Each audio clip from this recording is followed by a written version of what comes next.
Street art is becoming more and more prominent around the streets of Perth. If you walk around Fremantle, Leederville or Subiaco, you'll spend less time looking in the shop windows and more at the walls. We speak to some of the artists about this current trend. Street art is being increasingly commissioned by businesses and councils in WA as the benefits of colourful walls as an effective advertising tool becomes clear. The far-reaching effects of large murals on social media means that street artists are now becoming more celebrated by business owners, and many communities are working towards integrating feature walls into their public spaces. Beaufort Street Arts director and street artist Renee Brink says he has noticed the change in attitude towards street art in Perth over the last few years. These days I am getting people approaching me for doing jobs, which is a nice way, because previously when I first started off it was a lot of going out there and just picking up any sort of job I could, slowly spreading all around the city. Luke Halpin, CEO of massive online arts site ArtLab, says the landscape of Perth is changing and will continue to change in a big way for the benefit of artists, businesses and communities.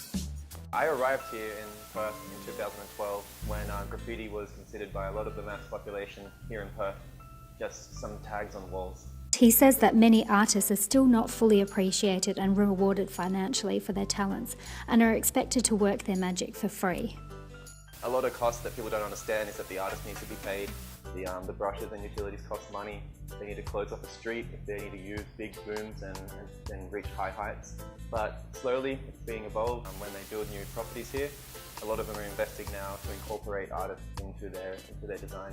Local resident Joe O'Sullivan says street art can make a positive statement where graffiti used to bother locals.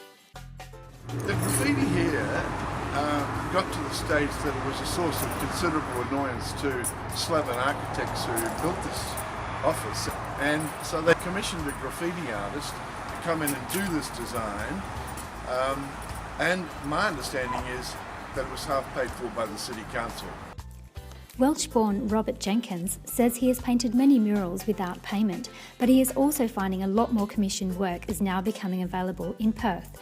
He says that people like to stop and talk in the street, and he feels that publicity can only bring profitable attention to local businesses and councils. It gets people taking photos of it, and it gets social media, it gets spread on social media. It's kind of like advertising for the shop almost, Jay Hartley works at East West Design in Fremantle, where the building exterior is always a talking point for passers-by.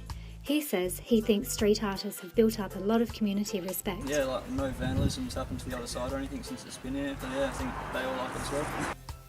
Lara Ainsworth, Perth News.